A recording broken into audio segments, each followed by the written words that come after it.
무빙에서 김두식 역할을 맡은 조인성. 네, 그렇게 영화를 고생은 제가 하고 여러분들은 충분히 즐기시면 될 것 같습니다. 조인성 씨는 동네를 잘못 골라 태어난 케이스예요. 저와 류승환 감독님과 나홍진 감독님 전부 다 강동구 사람들입니다. 그래갖고 저희 셋이서 돌려준 적이 있어요. 호프에서는 말 위에서 연기를 했는데 이제는 그만 땅에서 연기하고 싶다라는 생각을 간절하게 좀 갖고 있습니다. 당분간은 어려울 겁니다. 끝나고 나서 윤성 씨가 전화했어. 외계인이니?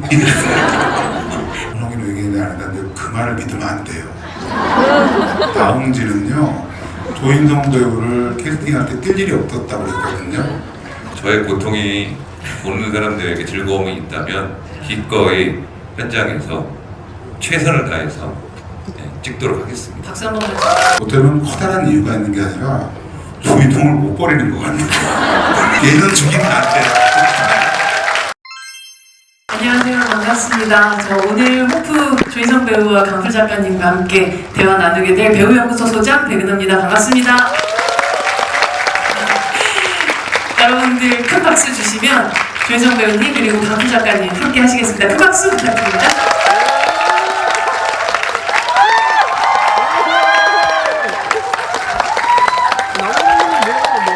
네, 자리해 주시죠. 네. 저는 뭐 중심을 한번 잡아주시죠.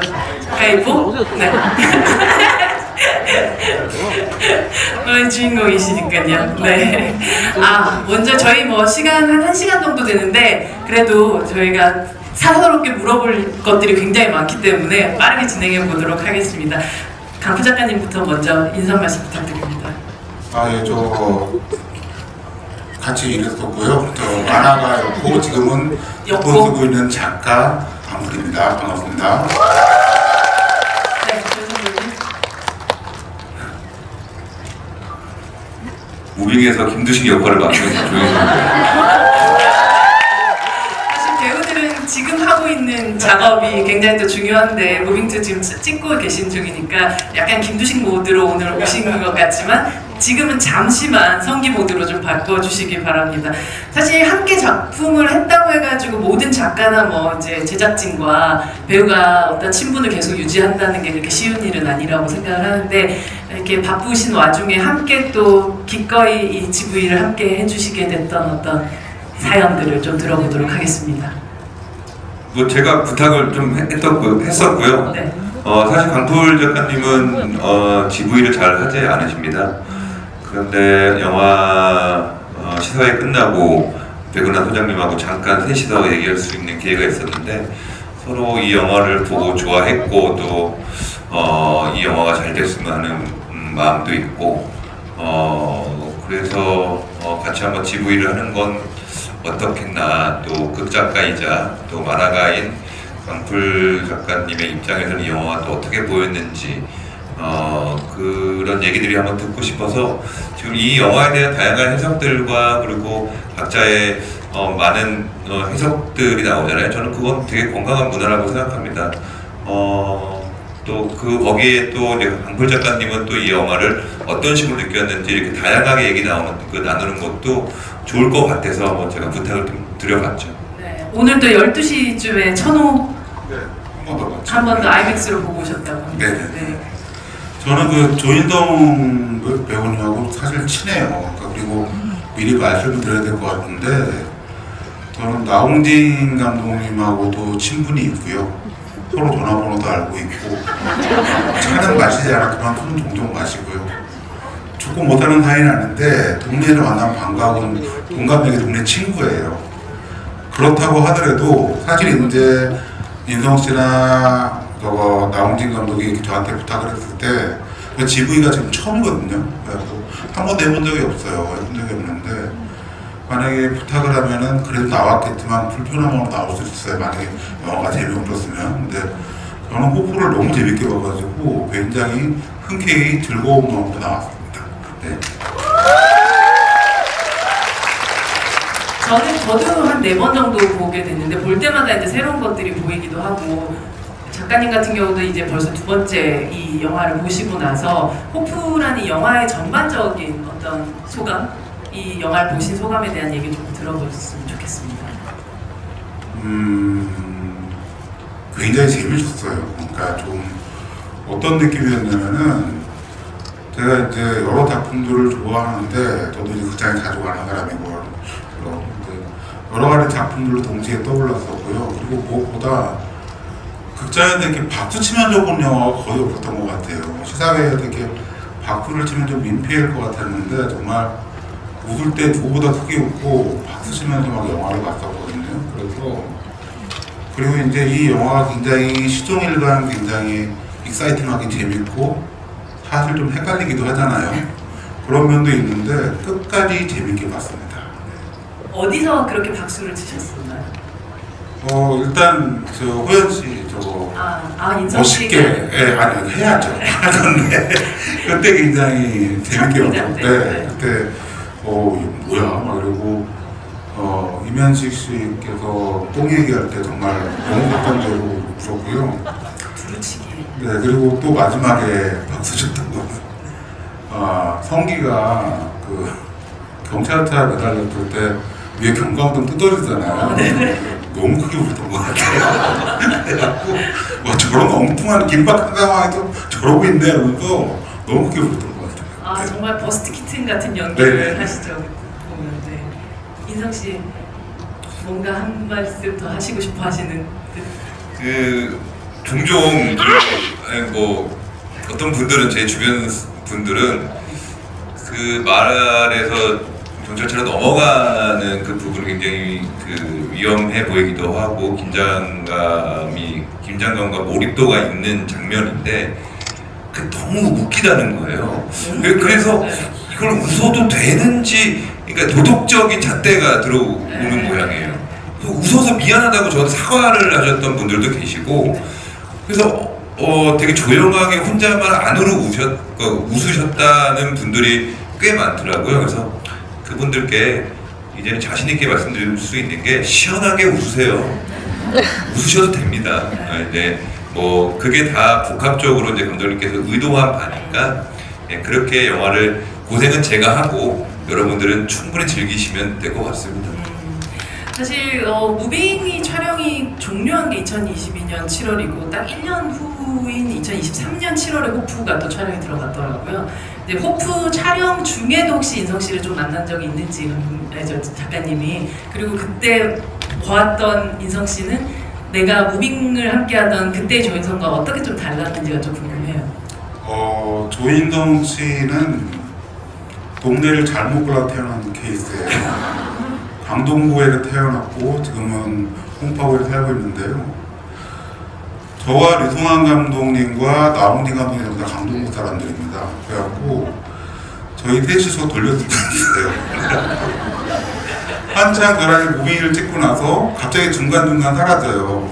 휴민트를 찍으러 라트비아에 가고 어느 날 또 몇 달 사라져가지고 보면은 또 이제 호프를 찍으러 루마니아를 가고 근데 갔다 올 때마다 굉장히 지치고 피곤해 있더라고요. 그래서 뭔 일이 있었니 하면은 대충 얘기 들어보면은 저도 이제 나홍진 감독님의 영화니까 어느 정도 예상은 했지만 쉽지 않았겠구나. 그리고 또 이제 왔을 때 이제 수염을 말끔 했던 사람이 약간 거짓골이 되는 사람이거든요.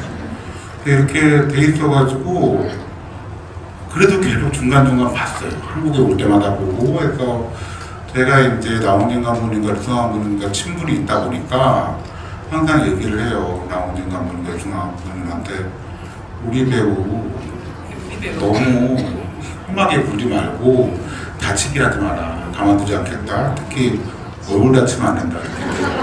늘 그렇게 얘기하면서 갔다 가고 하면서 그래도 계속 봤었습니다. 근데 뭐 이렇게 말씀하시는 거 보면 뭐 굉장히 무빙은 어려운 장면이 없는 것처럼 이렇게 말씀하시는데요. 제 입장에서는 뭐 세 작품이 다 비슷합니다. 서로 어떻게 하면 조인성을 이건 농담이고요. 어쨌든 농담 아니에요. 무빙 촬영장 갈 때마다 저는 어디 땅에 다리 붙이는 게 별로 없었고 거의 코어 근육 강화 훈련을 무빙에서 시키고 네네 그렇죠. 그 무빙 2도 지금 촬영에 이미 들어갔는데 네. 이번에 촬영장 갈 때도 땅이 없더라고요. 좀 피로해 보이시네요. 네. 땅에서 연기하는 게 얼마나 좋은 건가 새삼 요즘 많이 느끼고 있어요. 뭐 호프에서는 말 위에서 연기를 했는데 이제는 그만 땅에서 연기하고 싶다라는 생각을 간절하게 좀 갖고 있습니다. 당분간은 어려울 겁니다. 사실 이 성기의 뭐 관련된 이야기들이 진짜 뭐 이런저런 이야기들이 많이 나오고 있는데 뭐 의상 이야기는 여기저기 인터뷰에서도 많이 하신 부분도 있고 또 모자 이야기도 또 나오기도 하는데 이 뭐 모자에 관련돼 가지고 이미 이 문구가 무엇이고 뭐 이런 것들까지 다 풀이해 놓으신 분들도 계시고 실제로 이 모자에 나오는 이 문구가 뭐 스페인 종자 회사 근데 이게 가상의 회사가 아닐까요? 제 기억에 맞다면요. 이거 뭐 나중에 팩트 체크가 필요한데요. 네. 그 모자가 이제 그 모자가 선정되기까지의 여러 모자들을 써봤을 거 아니에요. 문구도 다른 걸. 예. 색깔도 다르고 네. 뭐 심지어 그 모자는 나홍진 감독님 모자로 저는 알고 있어요. 전 감독님이 그 초록색 모자 같은 거 맨날 쓰고 다니셨던 기억이 개인 나요. 모자들도 제가 쓰면서 했는데 제 기억으로는 그 모자가 나홍진 감독님이 개인적으로 소장하고 있는 자기 모자인 걸로 저는 알고 있는데 사실 이제 그 로고가 이제 제대로 이렇게 나가게 되면 안 되니까 저희가 그 알파벳을 지워서 이렇게 촬영을 했는데 와 그것까지 파서 그 모자의 의미를 부여하실지는 정말 몰랐고요. 저도 이번에 알았습니다. 그 말기가 그 뜻인지 그거를 한 번도 생각해 보진 않았었거든요. 어쩌면 성기가 내가 지구인 중에서 최고의 종자다, 내가 최고의 씨앗이다라는 걸 외계인에게 계속해서 알려주기 위해서 그걸 쓰고 있었던 건 아닐까요? 이름도 좀 그래요, 사실. 그렇죠. 네. 감독님의 의도였는지는 모르겠으나 높아 심지어 그렇죠? 네, 낮지도 않죠. 제 입장에서는 그런 뜻인지 모르고 썼기 때문에 네. 그 고성기의 학력이 거기까지 도달하지 못했는 걸로 저는 알고 있거든요. 그래서 아무튼 뭐 감독님이 만약에 그런 의도하셨더라면 여러분들이 숨은 의미를 찾아주시는 거와 비슷하다 뭐 이렇게 느끼고 있습니다. 그래서 거의 문신템처럼 계속 붙어 있었던 성기의 모자가 어느 순간 이제 벗겨지는 순간이 있는데 뭐 계속적으로 액션을 하고 있는데 그게 언제쯤 이 모자를 벗어야 되는가에 대한 타이밍에 대해서는 혹시 감독님하고 얘기를 했죠. 왜냐면 이 모자를 쓰고 계속 한다는 건 이 라이트를 얼굴 쪽으로 계속 그 그림자를 묻는 거기 때문에 좀 불리합니다. 아무래도 연기할 때.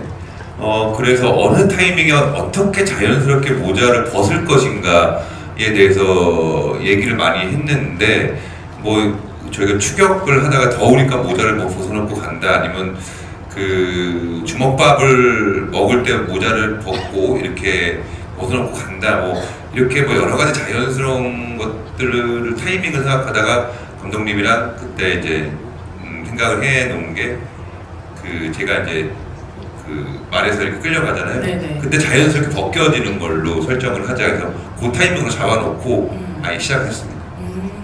그러니까 충분히 자신의 능력을 위에 계신 분들한테 다 어필한 이후에 모자가 딱 벗겨져서 저도 좀 상징적이다라고 생각을 하면서 보기도 했습니다.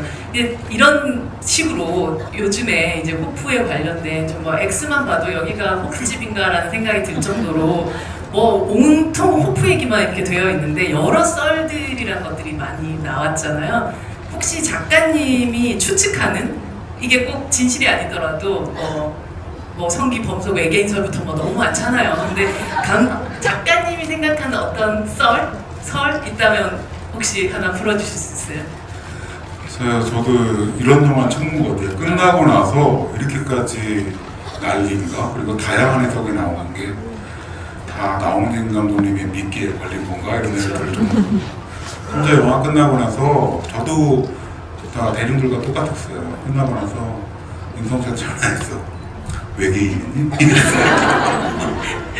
그러니까 저는 이제 저도 그쪽으로 생각을 했었어요. 처음에. 팔도 길고 다. 네네. 그렇죠. 그렇고 저는 너무 집에 안 주고 약간 이런 느낌도 있었고 몇 가지 의심할 만한 정황들이 저한테는 있었어요. 그러니까 예를 들어 마베이유가 네. 안 죽이는 게 왜 안 죽였을까? 그쵸. 또 생각을 하고 외계인들이 많이 있더라고요. 사람들 생각이 다 비슷한가 봐요. 그래서 저는 조금 다르게 생각한 게 같은 외계인이 아니라 그 이전에 왔던 다른 종족이 아닌가라는 생각을 했어요.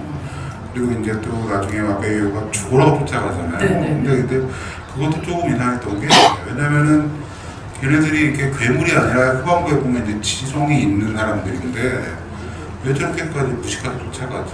저렇게 집착하나? 네, 그런 생각도 들었고 제가 이제 약간 의심했던 게 이제 맨 처음에 성기가 쓰러졌을 때 그냥 지나가잖아요. 지나고 나서 성기가 총을 잡았을 때 딱 일어나니까 다시 마베이유가 다가올 때 네. 뭐라고 외교를 해요. 그건 네. 아무도 모르게 그쵸. 그래갖고 뭐 나는 혼자서 저게 대사가 없이 너를 정사냐? 약간 이런 느낌이 아니었을까? 그래서 호응하기가 싸우는 게 아닐까? 그런 생각을 해가지고 저도 외계인설에 되게 많이 조금 했지만 어쨌든 그거는 이제 영화가 나오고 나면 이제 보는 사람들의 몫이라고 생각을 하거든요.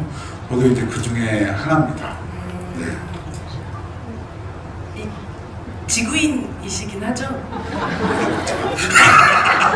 저는 그러니까 뭐 이쯤 되면 이제 대답이 굉장히 궁금해할 것 같은데 감독님도 여러 지부에서 말씀했다시피 저는 제가 지구인인지 알고 연기를 했습니다. 아, 네.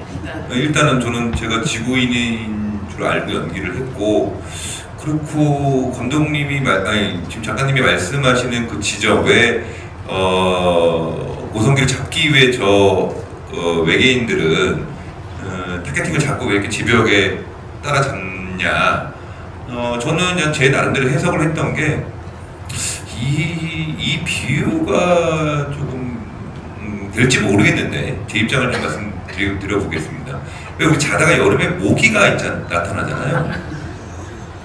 네. 그 모기가 잡힐 때도 있고 뭐 안 잡힐 때도 있는데 안 잡히면 잠을 못 자죠. 그럼 못 자죠. 그러면은 정말 얘를 한번 잡아보고 싶다는 생각이 듭니다. 그러면 자다가 온 불을 다 켜죠. 그래서 걔가 나타나기만을 다시 기다립니다. 그러다가 걔를 끝까지 잡다 실패할 수도 있고 또 잡기도 하죠. 어떤 그런 느낌이지 않냐라는 마음으로 저는 봤거든요. 뭐 그게 어렵게 생각할 일인가? 고성기 모기설. 네, 그러니까 뭐 예를 들면 이제 그 입장에서는 외계인 입장이니까요. 외계인 입장에서는 남들보다 안 죽는 전투력이 있는 아이가 나타났네. 그러면 이거는 필연적으로 그 외계인 입장인 거잖아요. 그 외계인 입장에서는 제가 외계인이니까. 그러니까 저 외계인은 무엇인가라는 전투력이 있는 왜냐면 거기는 마베이유가 전사로 나오잖아요. 네. 근데 저 외계인은 그 외계인 입장에 저는 외계인이니까 외계인은 어떤 외계인이냐로 생각할 수 있으면 위협적인 존재라고 생각할 수 있을 거예요. 왜냐면 상대가 좀 다르다. 그리고 이제 우리도 이제 어떤 사람들을 만날 때 뭐 전투력이 강한 상대가 있잖아요. 뭐 우리가 TV에 나오잖아요. 뭐 격투기 선수라든지 이런 고도로 훈련을 제가 거기서 고도로 훈련받은 사람이 아니겠지만 어쨌든 그 외계인 입장에서는 좀 다른데라고 생각을 하면 이상하게 예. 제가 왜 저러지? 좀 이렇게 총을 잘 쏴? 예. 거기서 나오자 나경이 놀래잖아요. 쟤는 왜 이렇게 말을 잘 타? 그런 것처럼 그렇게 봤을 가능성도 있다라고 좀 보여줬었어요. 나홍진 감독님이 이 썰이 하도 많으니까 뭐라고 해명을 하신 것 같더라고요. 네. 뭐 외계인 아니다. 네, 네. 이렇게 고성이는 외계인이 아니다. 근데 그 말을 믿으면 안 돼요. 나홍진은요 조인성 배우를 캐스팅할 때 뛸 일이 없었다고 그랬거든요. 그렇지 않잖아요. 저는 나홍진 감독님이 지구인 좀 그만했으면 좋겠어요. 해명하지 않고 그냥 가만히 있었으면 좋겠어요. 네. 우리가 신나게 놀게. 네. 근데 저는 그렇습니다. 네. 어찌됐든 저는 지구인인지 알고 지금까지는 연기했습니다. 예. 나홍진 감독님이 던져준 장난감에 너무 이 장난감을 어떤 방식으로 갖고 놀아라까지 설명서가 꼭 붙일 필요는 없으니까요. 그렇죠? 여러분들이 즐기고 뜯고 씹고 맛보고 즐기시면 되지 않을까 하는 생각이 듭니다. 인성 씨가 처음에 그 성기가 나와가지고 이렇게 소 사체들이 있고 막 이런 들판 같은 데서 보면 이게 강아지 풀 같은 걸 들고 이렇게 집게처럼 이렇게 한다면 강풀 작가님 강풀 작가님 생각해요. 네네. 그러고 나서 다시 숲에 들어갔을 때는 이렇게 나무 막대 같은 걸 또 들고 이렇게 냄새 한번 맡아봐라고 하는데 되게 지형지물을 손가락도 아니고 뭔가 지형지물들을 거기에 있는 것들 이렇게 막 쓰는 것들은 감독님이 뭔가 지시한 부분들인가 아니면 그 현장에서 내신 건가요? 첫 번째 황소 사체를 만났을 때는 저한테 주문하셨던 디렉팅이 약간 동네 모자란 이 친구처럼 좀 보여줬으면 좋겠다라는 주문을 하셨어요. 네. 그러면 어떻게 이걸 할까 머리를 극적극적 해볼까 뭐 어떤 뭐가 있을까라고 했는데 옆에 정말 강풀이 있는 거예요. 강풀이 있었네. 그래서 그게 물론 그렇게 다 심어 놓은 거거든요. 그래서 그거를 이제 하나 부탁했죠 미술팀한테. 좀 그래서 그거를 이렇게 돌리면서 이렇게 어디 이용을 나서 빠진 하면 사람처럼, 예, 네. 약간 그렇게 그게 좀 표현되지 않을까 싶어서 그 지형 지물을 좀 이용했던 케이스고요. 숲에서 점액질 냄새를 맡았을 때는 그건 원래 의도대로 감독님께서 그거를 이렇게 뜯어서 냄새를 맡아보자라는 정확한 디렉팅이 있었고요. 우리가 모든 것들은 볼 수도 있고 이렇게 느낄 수도 있지만 사실 그 악취는 어떤 악취가 나는지 정확하게 맡을 수는 없잖아요. 그건 배우만이 상상하는 부분일 텐데 그 점액질에서는 어떤 악취가 난다고 생각을 하셨어요? 뭐 어쨌든 그 상상력의 문제니까요. 네. 물론 시나리오에 정확하게 적혀 있었던 게 비린내가 우선이었기 때문에 그건 비린내로는 너무 그 냄새를 표현하는 게 제 입장에 좀 애매한 거예요. 그래서 그 축사에 들어갈 때부터 여러 가지 냄새들이 혼합되어 있었다고 생각을 하고. 그리고 실제로 그 자체의 냄새를 맡았을 때는 이제 숲속에서 그 자체의 냄새를 맡는 거잖아요. 그래서 축사에서는 여러 가지 섞인 그 축사에 들어가면 여러분들 잘 기억을 하실지 모르겠으나 그 똥냄새라든지 이런 여러 가지 냄새들이 있습니다. 뭐 그런 냄새를 포함한 냄새였을 거라고 생각을 했고 그 점액질은 약간 비리다라는 표현에서 좀 넘어서서 홍어 있죠, 홍어. 홍어 아주 그 삭힐 대로 삭힌 홍어의 냄새라고 생각을 하고 연기를 했어요. 그 장면에서 약간 장난을 치잖아요. 그건 애드립에 가까운 그거는 이제 애들이었죠. 그거는 되게 이제 사악해 보였거든요. 그건 이제 남자들 사이에 친구들끼리 이렇게 나만 혼자 죽을 수 없어, 너도 맡아봐, 뭐 이런 마음으로 이제 친구들 사이에 이렇게 장난을 많이 치는데 그런 그런 친구들끼리 남자들의 친구들끼리 장난치는 그런 모습이 좀 나왔으면 좋겠다라는 생각을 좀 해서 그렇게 좀 애드립을 좀 했죠. 역시 동네가 다르니까 동네에서 좀 놀아본 사람들이 형들하고 많이 놀아봤던 사람들이 나올 수 있는 바이브였던 것 같다는 생각을 했습니다. 아니 봉준호 감독님 피셜 흰자가 멋진 배우라고 얘기를 하셨고 눈에서 섬광이 나온다 뭐 이런 표현까지 쓰기도 하셨는데 또 강풀 작가님이 보셨을 때 조인성 배우님을 이렇게까지 활용을 하다니 이 나홍진 감독에게 질투가 난다라고 생각했던 순간 같은 게 있으셨어요? 공감하는 같아요. 진짜? 저도 이제 보통 이제 호프를 보시면 이게 조인성 배우님의 어떤 기럭지나 엄청난 액션들을 많이 얘기하시는데 그건 중간에 그 약간 극한의 공포 누워가지고 마베이한테 이제 제대로 한번 맞아보고 네. 그 이제 부감차를 찍었잖아요. 그리고 옆에를 또 찍고 하는데 그 극한의 공포랑 무력감하고 좀 이따가 이제 한번 될 대로 돼봐라 하는 것까지 그가 몇 분 사이에 다 펼쳐지거든요. 근데 저는 그 표정이 너무 인상 깊었어요. 화면을 가득 메우는 그 하얀 눈알도 그렇고 제가 이제 나홍진 감독님이 이렇게 부러웠던 건 뭐냐면은 저는 이제 무빙에서 나름 거기 많은 초능력자들이 나오잖아요. 근데 거기서 이제 혼자 티어를 정했는데 제가 생각하는 김두식의 티어는 세계관 최강자였거든요. 조금만 지었지만 그렇기 때문에 그 사람은 극한의 공포감이나 제가 별로 쓸 수가 없잖아요. 어떤 무력감이나. 근데 아 저거를 이렇게 호흡에 좀 할 수 있고 저런 걸 할 수 있는 배우인데 나는 캐릭터를 그렇게 설정을 했기 때문에 못 쓰는구나 라는 부러움이 있었습니다. 네. 대신 김두식에는 로맨스를 주셨잖아요. 그렇죠. 네. 성기는 여기서 아무것도 할 수 없는데. 네네네. 네.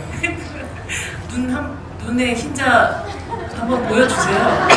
아니 이게 또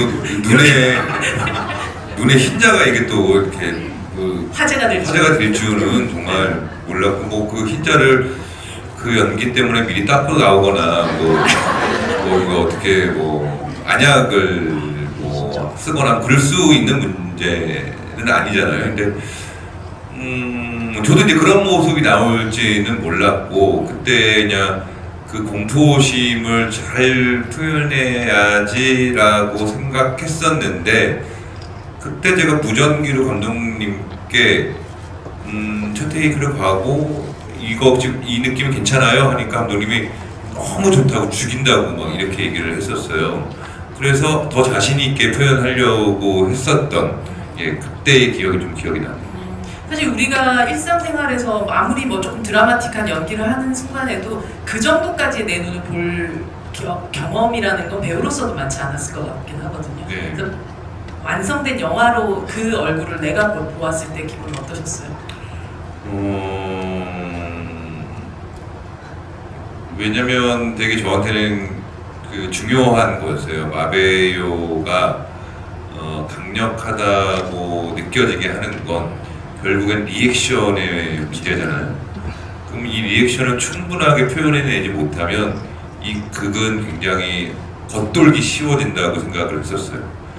그래서 이제 그런 느낌이 나왔으면 좋겠다고 생각을 했었는데 홍경표 촬영 감독님이 밀도 있게 잡아주셔서 그런 카트가 나온 건 아닌지 홍경표 감독님께 좀 감사하다는 말씀 드리고 싶네요. 네. 저는 뭐 이제 그 장면을 보면서 우리에게는 이제 디카프리오가 필요 없구나. 레버넌트 이제 안 봐도 되겠구나. 강구 작가님, 이 작품엔 사실 그렇게 감정적인 그 어떤 드라마가 많은 작품은 아닌데도 불구하고 왠지 이상하게 내 마음을 무빙시켰었던 그런 순간이 있으셨어요? 꼭 뭐 인성 씨가 나온 장면 아니어도 상관없고요. 저는 이 드라마는 처음부터 시작하자마자 놀랐던 것 같아요. 그 작가 입장이나 아마 감독님들도 마찬가지일 텐데 등장인물을 어떻게 등장시킬까 처음에 그걸 되게 많이 고민했거든요. 저는 글 쓸 때 그랬거든요. 내 소중한 등장인물을, 주인공을. 근데 이거는 시작하자마자 너무나 아무렇지도 않게 느슨하게 황동민과 조인동이 같이 앉아서 슥 나오더라고요. 근데 거기서부터 매력을 했던 것 같아요. 그리고 나서 이제는 중간에 약간 쉬는 텀, 마치 전후관 있고 쉬는 것처럼 그거 빼고는 계속 달려가잖아요. 미친 듯이 달려가는 영화고 그 중간에 쉬는 것조차도 그 이면식 배우님의 그 해수리 아저씨의 그 개그가 저는 너무 좋았어요. 진짜 시골 할아버지들은 절대 물로 먼저 얘기하지 않거든요. 내가 어제 뭘 먹었는데 두루치기를 먹어서 똥이 나왔다는데 그 긴 이야기를 5분에 그것도 똥 싼 이야기를 5분이나 하는 그 나온진의 패기가 저는 너무 좋았어요. 그리고 나서 그때 한참 웃고 나서 땄더니 또 이제 이 사람들이 흩어졌던 사람들이 모여가지고 보로토로 추격전을 벌이잖아요. 그때 보면 액션이 크게 세 가지였던 것 같아요. 마을에서 벌어지는 정말 존재도 모르는 사람을 쫓아가는 그 황정민 배우님의 액션과 그 다음에 이제 숲에서 이제 송기일당이 걷는 액션과 나머지 셋이 모여가지고 하는 그 액션까지 저는 처음부터까지 다 재밌었던 것 같아요. 그리고 맨 마지막에 뭐야? 약간 그런 엔딩까지도 저는 마음에 들었습니다. 정말 서 있는 곳이 없는 계속 무빙하는 영화였었던 것 같아요. 혹시 이제 호프를 보고 나니 만약에 가능하다면 촬영 중인 무빙2에서 김두식에게 추가하고 싶은 액션이 생기셨나요? 아 없습니다. 이미 다 썼고 이미 촬영을 했고 더 이상 할 게 없을 정도로 진짜 고생을 해야 돼요. 그래서 이게 뭐야 싶은 것들을 보게 될 거예요. 네. 와, 그 무빙2 대본을 받고 와 대단하다. 그렇군요. 이것보다 더 무언가가 남아있다고 생각하니까 인성 씨의 건강이 정말 걱정이 되긴 하네요. 네. 그러나 이번에도 더 뭔가 다른 액션들이 기다리고 있나요? 역시나 뭔가 영상화되는 또 그리고 이제 뭐 그게 작가가 됐든 디렉터가 됐든 자기 창작물에서만큼은 그 어떤 것도 타협하지 않는 것 같아요. 저의 몸 따위는 나쁜 사람들. 근데 사실 저도 아직 할 수 있다고 생각하니까 하는 거고 그리고 그래야 된다고 생각을 하고요. 저의 고통이 보는 사람들에게 즐거움이 있다면 기꺼이 현장에서 최선을 다해서 찍도록 하겠습니다. 박수 한 번만 주세요. 인물마다 카메라가 잡아내는 방식들의 조금 차이들이 좀 있었는데 성기 일당이나 성기는 유독 부감샷이 되게 많았던 것 같아요. 밑에서 이렇게 찍어 올리는 듯한. 혹시 감독님과 왜 성기에게는 그 샷들이 더 많은지에 대해서 얘기 나누실 수 있어요? 그렇지 않았는데 이게 어퍼컷이라고 하죠. 네, 네. 어퍼컷이 많았는데 네, 그렇죠. 어퍼컷이. 예, 저희가 시간에 쫓겨서 그렇게 어퍼컷을 왜냐면 어퍼컷이라는 건 백이 하늘이라는 뜻이에요. 그러면 하늘은 백이 잘 변하지 않습니다. 네네네. 어떤 커트도 붙여서 붙일 수 있으니까. 붙일 수 있고 그리고 어떤 감정이든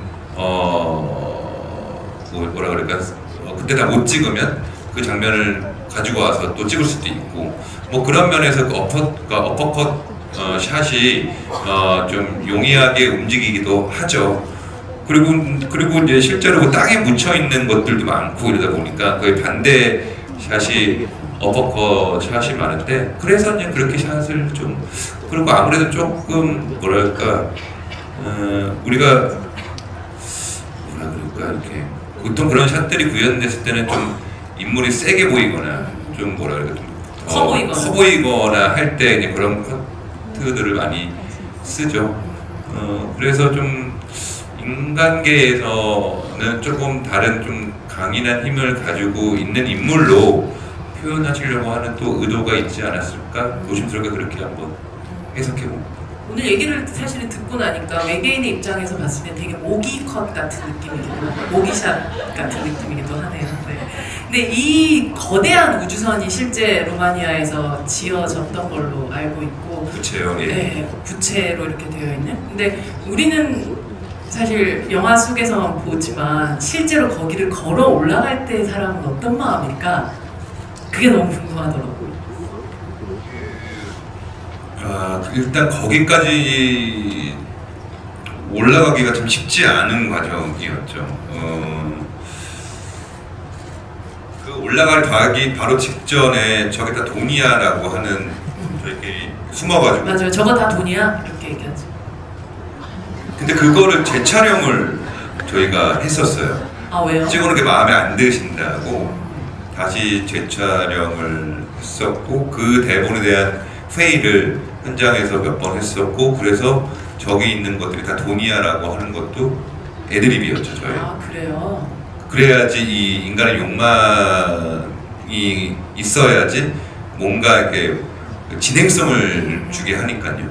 그래서 이제 거기까지 도달하는데도 힘들었고 진짜 올라갈 때는 너무 높고 이게 비탈길이어서 미끄러지기가 십상이었어요. 계단이 있는 건 예, 아니었는데 그렇죠. 그거에 뭐 자세하게는 안 나오지만 밑에 약간의 홈을 파가지고 좀 딛고 올라갈 수 있게끔을 해주셨는데 그걸 또 기어 올라가는 또 모습은 또 아니라고 생각을 하셨는지 걸어 올라가는 모습이어야 된다라고 해서 굉장히 스태프들이 안절부절하면서 다칠까봐 그러면서 찍었던 그런 장면으로 기억하고 있어요. 우리 아까 그 마베이오와 성기에 대한 어떤 그 마베이오의 집착 같은 걸 좀 얘기하기도 했었는데 실제 이 연기를 한 패스벤더 배우와 조인성 배우와의 어떤 만남 혹은 어떤 그 현장에서 실제로 어떤 대화들 좀 나눴는지가 궁금하더라고요. 네, 그 만난 거는 한 번 정도 촬영을 했던 것 같고요. 그 그거는 촉촉한 눈으로 쳐다보시던가요? 실제로 눈이 촉촉하시더라고요. 네. 한번 만나 뵀었고 그 모션 캡처 할 때 같이 촬영을 했었고요. 이렇게 너무 반가워서 저 많은 얘기를 하질 못했어요. 너무 반가워. 영어가 막 그나마 안 나와가지고 얼마나 속상한지. 적당히 좀 반가워야 원래 성기하고 마베이도 대화는 안 되잖아요. 예, 서로 너무 좋았어요. 대화가 안 되는 어떤 그런 감정 상태를 서로 나눌 수 있었고, 네. 그때 굉장히 힘들잖아요. 그분도 그 쫄쫄이 목을 입고 이게 다 하고 다 해야 되거든요. 이게. 그럼에도 불구하고 이제 그때 그런 생각이 들었어요. 그러니까 헐리우드 배우도 우리나라 배우도 연기 앞에서는 다 진짜 공평한 거구나. 이게 어쩌면 그 언어라는 게 필요 없이 저들 우리 연기하는 거 보면 똑같다고 느끼겠구나. 나 역시도 그렇게 느끼고 있을 테니까. 그래서 이게 연기라는 게 어떤 언어일 수도 있겠다라는 생각을 찰나 했던 적이 있어요. 연기라는 게 언어일 수도 있겠다. 왜냐면 서로 말이 안 통하는 상태에서 몸으로만 하는데 그럼에도 불구하고 서로 활동했던 이 나라는 다르지만 연기에 뭐 이런 것들은 뭐 비슷하더라고요. 네네. 그냥 놀랬어요. 그래서 이게 비슷하구나. 헐리우드도 한국도 그런 생각을 좀 해봤던 기억이 있습니다. 관객한테는 알려주지 않았지만 인성 씨는 알고 계세요? 마배우가 뭐라고 얘기했는지? 네, 알고는 있죠. 대본에 있었으니까. 중요한 얘기예요 이게. 네, 너무 궁금하단 말이죠. 뭐라고 얘기하면 얘기하지 마요. 이거는 감독님의 허락은 있어야 될 것 같은데 원래는 깐네에는 영어 버전으로 있었죠. 네. 있었었고 그게 굳이 필요가 없겠다라는 생각을 하셔서 이제 절 보고 했던 그 단어들 그리고 조르가 이제 우리 보고 했던 그 얘기들을 다 없앴죠. 그거는 영원 오히려 비밀에. 예 어차피 뭐 이제는 알 수 없게 될 것 같은데요. 작가님이 또 보시면서 되게 디테일하게 성기의 연기나 혹은 영화 안에서 좀 궁금했던 점들이 혹시 있으셨어요? 아니요, 없었습니다. 너무 모든 게 클리어했어요. 그러니까 뭐냐면은 이게 어떤 자꾸 질문을 하고 싶지가 않은 거예요. 그러니까 뭔가 내가 물어봤는데 은영 씨 이거 뭐야? 하면 대답해버리면은 나의 감당이 깨질 것 같은 느낌 그런 게 있었고, 그냥 저는 이 영화를 봤을 때 앞부분에 대해서 막 저는 이 영화 자체가 물론 이제 뭐 상징학이라는 얘기도 있고 이부가 있다는 얘기인데 저는 이 영화가 완결점을 갖고 있다고 생각을 했어요. 앞부분에서 이렇게 신나게 하고 나다가 우리가 이제 괴물로만 바라봤던 사람들이 걔들이 뭘 하는지는 별로 궁금하지 않았어요. 걔들이 진성을 갖고 있는 어떤 사람들이라는 곳에서 이미 확 재미있었거든요. 그리고 그들이 어떤 이야기를 하건 간에 난 그 부분에서 오히려 좀 재밌었어요. 그래가지고 어떻게 보면은 이 영화는 참 신기할 정도로 끝나고 나서 너무나 많은 톡들이 나오는데 그건 다 각자의 재미라고 생각을 해요. 그랬는데 저는 뒤도 궁금하기도 하지만 이것만으로 충분히 완성된 영화가 아닌가라는 생각을 오늘 한 번 더 보면서 그 생각을 했어요. 이거만으로 충분히 됐다라는 생각이 들었고, 그리고 이제 그런 게 있어요. 이제 이게 많이 해석이 갈리고 홍보가 갈리는 게 사실이잖아요, 지금은요. 근데 저도 이제 드라마 각본을 쓰고 하니까 나홍진 감독님을 너무 이해하게 됐어요. 이 글을 쓰는 사람들의. 그러니까 왜냐면은 대사 한마디에 얼마나 많은 제작비가 들어온지 알게 됐고요. 그 한 씬을 서투르 썼다가는 얼마나 많은 프리프로덕션부터 힘든지를 알게 됐기 때문에 나홍진 감독님은 이거를 자그마치 4년 정도 제작을 했고 그 이전부터 극본을 썼을 거란 말이에요. 그리고 그렇게 치밀한 사람이, 그렇게 집요한 사람이 절대 허투루 쓰지 않았다는 것은 확실히 100% 믿어요. 이게 우리가 어떤 해석을 한 건 우리들의 몫이고 그거를 의미 없이 쓰지 않았다는 건 저는 100% 믿어요. 써보니까 내가 여기서 이 한 줄을 이렇게 쓴다 해서 이 씬을 뭐 예를 들어서 비 온다 이 한마디에 강호기를 누르게 돼요. 그렇죠. 너무나 많은 차이들이 있거든요. 그 이제 가끔 이제 보면은 이 영화에 대해서 약간 비판적으로 생각하시는 분들은 무책임한 거 아니냐라고 생각을 하는데 저는 그렇게 생각되지가 않더라고요. 어쩌면 나홍진이라는 이 감독님이라는 이 사람은 토트리도 물론 있겠지만 이거 하나로서 이미 완결된 영화를 내는 게 아닌가. 그래갖고 처음에 봤을 때는 1회차 봤을 때는 되게 신나서 봤었고 뭐야 이러고 보다가 오늘 2회차를 다시 보고 나서 아 이거는 사람들한테 호불호는 갈릴지언정 그렇게 비판받을 영화는 아니겠구나 하는 생각이 들었어요. 네. 여러분들의 또 질문과 대답을 또 같이 또 들어보도록 하겠습니다. 인성 배우님 질문하실 분 한 분만. 네, 네버다이. 네버다이 조인성님, 네. 그렇게 빨간 바탕에다가 써주시니까 정말 절대 죽지 않을 것 같은 느낌이네요. 질문 주시죠. 마이크를 가도록 주세요. 하겠습니다. 네버다이. 두 번째 가운데 있습니다. 오늘 진짜 많은 분들이 오셨네요. 그러니까요. 감사합니다. 네, 영화 너무 재밌게 잘 봤고요. 저도 아까 강풀 작가님도 얘기했는데 조인성 배우의 팬이지만 끝날 때까지 왜 안 죽을까라는 생각을 계속 해봤어요. 그래서 찾아보고 했는데 뭐 외계인설도 있고 그 외계인의 적 외계인일 수도 있고 아니면 이제 요즘 화제인 넷플릭스 동궁처럼 그 외계인의 꺼먹살이가 아닌가 뭐 이런 말도 있고 집요하게 계속 쫓아다니니까 여러 생각을 하다가 조인성 배우님께서 시나리오를 처음에 봤을 때 인간으로 알고 연기를 하셨다고 하셨는데 조인성 배우님도 내가 왜 안 죽지? 이렇게 맞으면 웬만하면 다 뭐 마동석 배우라도 죽을 것 같은데 요 정도는 그런 생각을 해봤는지가 궁금하고요. 그리고 조인성 배우님 성기의 동료들이 다 죽고 나서 캠프로 와가지고 미친 듯이 주먹밥을 먹는 장면이 나오는데 그때 감자를 먹는 장면이 나오는데 저는 좀 그 장면이 좀 인상 깊더라고요. 그래서 이걸 좀 먹고 동료들의 복수를 외계인에게 빨리 하려고 하는 것인지 아니면 다른 의미가 있는 건지 궁금했습니다. 실제로 감자 먹는 것 때문에 진짜 감독님이랑 저랑 되게 많이 했어요. 촬영 나가는 시간이 새벽 4시 반인데요. 감독님과 숙소를 같은 곳에 썼기 때문에 주차장 앞에서 감독님이 저를 부르시더니 그 장면이 안 풀린다고 그러니까 그렇게 너무 뭐라 그럴까 뭐가 이렇게 느껴지지 않는다고 이 생존력이 느껴지지 않는다고 그래서 이걸 어떻게 해야 될까 뭘 해볼까 막 얘기하다가 결국에는 먹는 걸로 살려고 하는 이 생존력을 표현을 해야 되겠다. 이 살려고 하는 이 먹는 거 자체가 살려고 하는 거잖아요. 그러니까 인간에게 있어서 어떤 분들은 저도 소설책에서 봤는데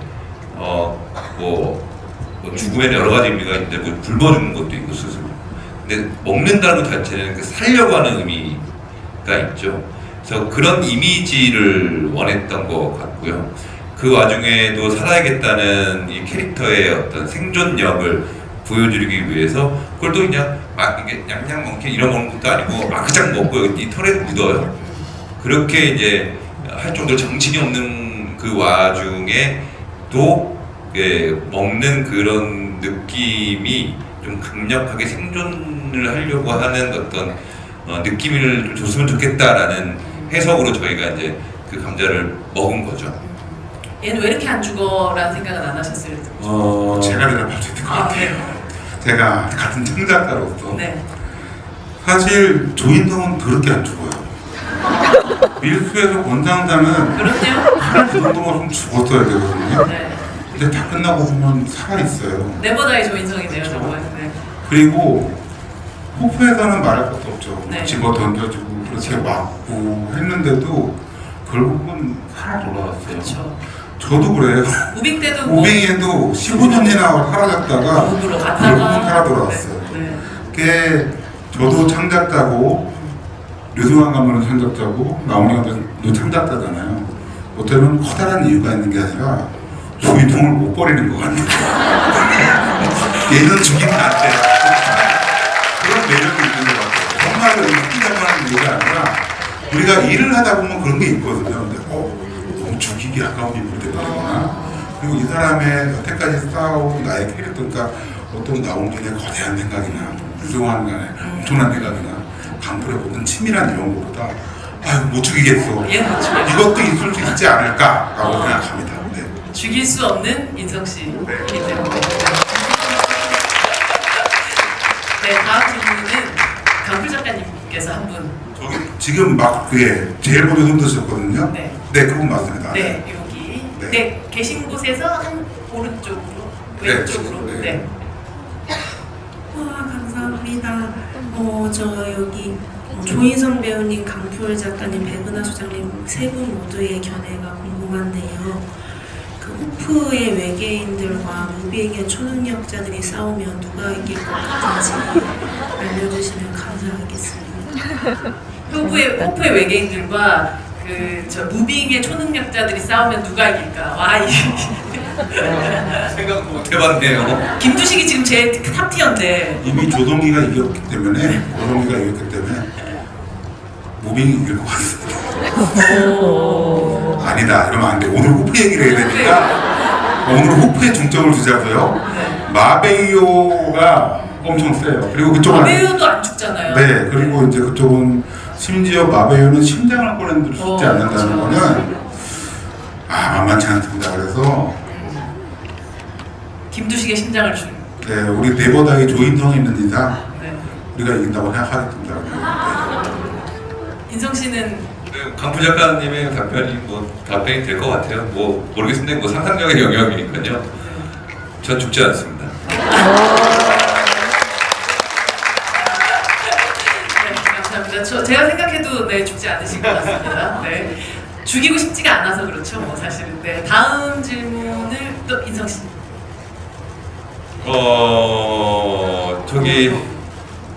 여기 보면 노란색. 네. 제일 앞쪽으로 갈까요? 네. 그래, 죽지 않고 난 죽이고 싶지 않은. 그래, 죽이고 싶지 않은 걸로. 네. 맞네요. 네. 네, 안녕하세요. 그 숲속에서 그 마베이랑 싸우다가 이제 나무에 맞고 쓰러진 다음에 마베이가 이렇게 오는데 사실 그냥 지나치잖아요. 나중에 그 총소리가 안 들렸으면 어떻게 보면 그냥 진짜 지나갔을 수도 있겠다, 살려줄 수도 있겠다라는 생각이 좀 들었는데 혹시 왜 그렇게 행동을 했다라고 생각하시는지가 좀 궁금하고 그리고 비하인드 컷에서는 약간 흰색 말 타는 신들이 몇 개 있었는데 방송 여기 영화에는 없더라고요. 혹시 뭐 어떤 신인지 일단 후한 질문부터 하겠습니다. 원래 제가 백마를 타고 앞발을 드는 장면이 있어요. 근데 너무 왕자님 같았을까요? 그게 그 촬영 장면이 꽤 괜찮아요. 왜냐면 홍영수 감독님이 딱 샷을 잡으면 이 카메라 뒤쪽에서 제가 백마를 타고 이 백마의 허벅지부터 딱 등장을 하면서 팍팍 차고 올라가는 장면으로 이렇게 하면서 이렇게 숲속을 이렇게 깐느 버전에 있었어요.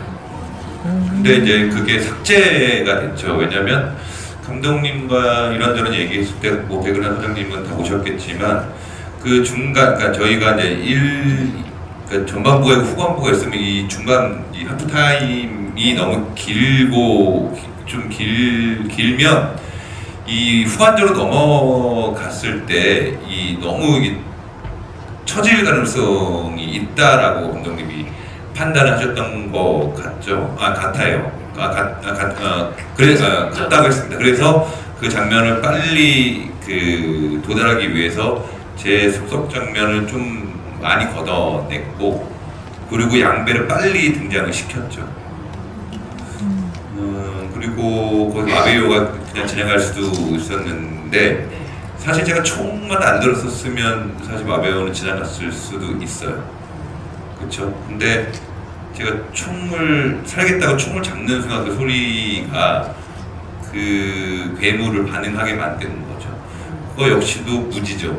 그러니까 무서우면 판단을 잘 하기가 쉽지 않죠. 조용히 보냈어야 되는데 그 총이 나를 살려줄 것 같으니까. 그만큼 나는 제가 예전에 아프리카에서 가서 느낀 적이 있는데 인간이 가장 힘없는 존재더라고요. 제가 그때 되게 충격을 먹은 적이 있는데 그래서 우리만 무기를 가지고 있어요. 그게 없으면 이 생명체들과 아프리카에서 인간을 아무것도 할 수, 맨손으로는 아무것도 할 수 없는 거예요. 그게 상대가 되든 안 되든가. 그러니까 그것이 나를 살려줄 수, 그걸로 뭐랄까, 괴물을 없앨 수는 없다는 건 알지만 그거마저 없으면 더 불안하겠죠. 그래서 이제 그걸 본능적으로 이제 손이 가서 이제 그 총을 잡게 되는 케이스라고 볼 수 있을 것 같아요. 네, 다음 질문을 한번 말씀드릴게요. 작가님이 한 분. 저희 남자분 핸드폰 밝게 들고 계시는 바로 분인데 영화는 14일부터 지금 하루도 안 빠지고 다 봤네요. 그 이유를 여쭤봐도 되겠습니까? 회사도 아까 그 군대 있고 네 군데 다 와. 들리고 여기 이제 집이 간다고 왔는데 와.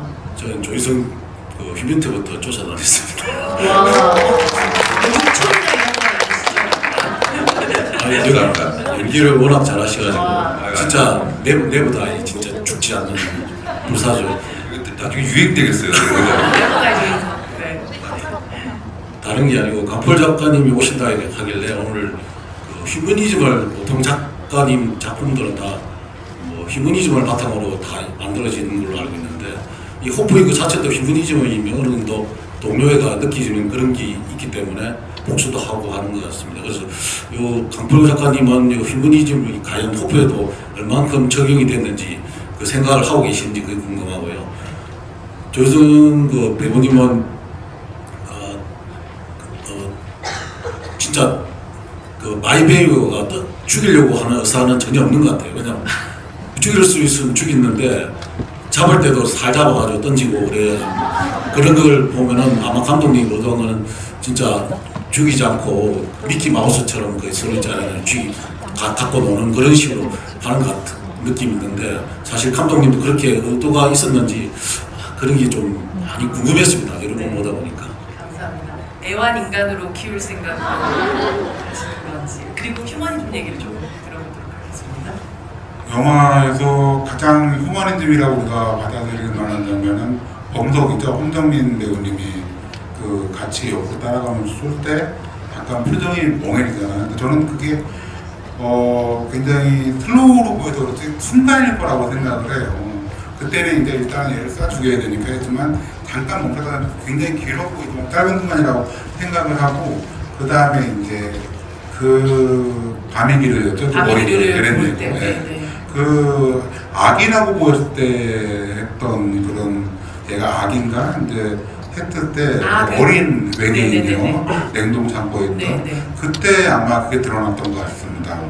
그러니까 사실 이 영화가 재밌는 게 뭐냐면은 고성기의 전사도 범석의 전사도 성의 전사도 전혀 없어요. 얘가 애가 있는 사람인지 결혼을 했었는지 뭐 연애나 온 일을 하다가 사냥꾼들 이런 거 전혀 없는데 그런 씬이 하나씩 있으면서 아 얘도 어떤 인간적인 뭐가 있나라고 추측하는 것도 그나마 저는 재밌었던 것 같아요. 그게 특히 다른 사람보다 이제 범석의 그런 모습이 되게 이제 의외로 저는 그게 좀 휴머니티가 느껴졌어요. 그렇죠. 범석이는 뭐그 정육점 친구도 그렇고 어떻게 살리겠다라는 것 같은 것들이 계속 있긴 하죠. 끌고 가진 않지만. 네. 저희가 거의 마무리를 해야 되는 그런 시간인 것 같습니다. 사실 강풀 작가님에게 더 많은 얘기도 좀 듣고 싶고 하지만 시간이란 게 진짜 금방 가네요. 오늘 함께 해주신 또 소감 듣고 얘기 마무리하도록 하겠습니다. 다시 한번 말씀드리지만 저는 조인성과 굉장히 친하고요. 나홍진과는 동네 친구입니다. 밝혀야 될 것 같아서요. 영화가 지금 이제 저도 영화를 되게 좋아하지만 이런 반응은 처음 봤어요. 영화 끝나고 나서 비로소 영화가 시작되는 것처럼 이렇게까지 호불호가 있고 논란이 있고 많은 이야기거리가 나오는 영화는 저는 정말 반가웠거든요. 근데 조인성과 나홍진의 친구로서 우리가 이제 요즘 너무나 요약본이 많이 돌아다녀요. 그렇죠? 근데 여러분들은 이제 이 중에서는 이제 보고 굉장히 호기심 분들 있고 보이신 분들이지만 돌아가셔서 너는 호냐 프로냐 보고 판단해라라고 얘기했으면 좋겠습니다. 이 영화 잘 됐으면 좋겠고요. 더 많은 사람들이 자신의 취향과 자신의 해석이 더 붙어서 더 큰 영화가 됐으면 좋겠습니다. 오늘 와주셔서 감사합니다.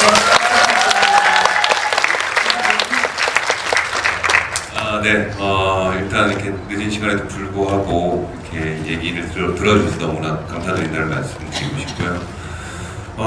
모르겠습니다. 이게 이 자체도 완결성이 있다라고 보시는 분들도 있고, 또 그걸로는 부족하지 않느냐라고 말씀하시는 분들도 있고, 그러기 위해서는 2편, 3편이 반드시 나와야 되지 않느냐, 그렇지 않으면 이 영화의 평가를 다시 해야 되지 않느냐, 또 이렇게 말씀하시는 분들이 있죠. 네, 그러니까 저도 2편 그리고 혹은 3편이 나오길 굉장히 간절히 바랍니다.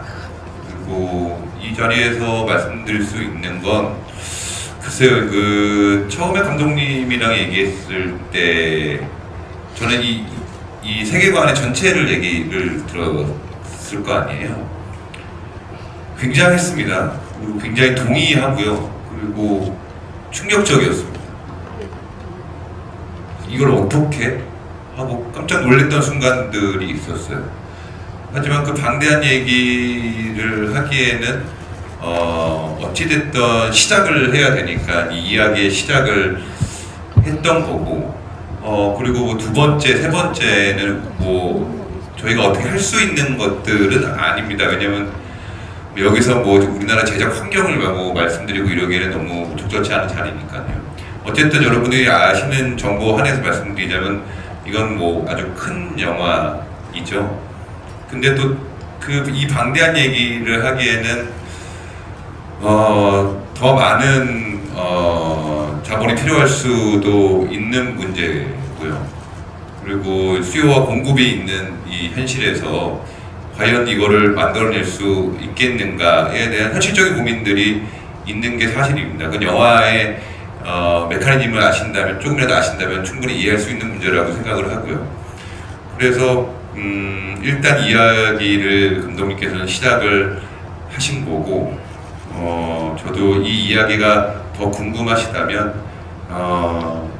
많은 사랑을 보내주신다면 또 두 번째 이야기도 나올 수 있는 그런 환경이 되지 않을까 생각해 봅니다. 그럼에도 불구하고 많은 응원해 주셔서 너무나 감사하다는 말씀도 꼭 전해드리고 싶었습니다. 네. 감사합니다. 사실 우리는 김성희 씨가 조금 더 고생하는 걸 보고 싶기는 한 마음이 있습니다. 그 더한 고생을 다음 편에도 또 이어서 볼 수 있지 않을까 싶고요. 제가 한 2018년도쯤에 안시성 때 만났었을 때 그 캐릭터 이름이 만춘이었었는데 되게 가득 찬 봄에 있는 것 같다라는 얘기를 했었는데, 근데 지금의 특히나 또 어제 그제 발표된 가능한 사랑의 또 베니스 영화제 경쟁 부분에 또 초청되지 않았습니까? 그래서 휴민큐 가능한 사랑까지 이어지는 올해의 조인성의 어떤 활약들은 정말 이 세상에서 가장 뜨거운 여름을 보내고 있는 것 같고, 그 여름이 꽤나 오랫동안 지속될 것 같다는 예감을 이 후프라는 영화를 통해서 저는 하게 됐던 것 같아요. 여러분들도 뜨거운 조인성의 여름을 계속해서 응원해 주시기 바랍니다. 큰 박수.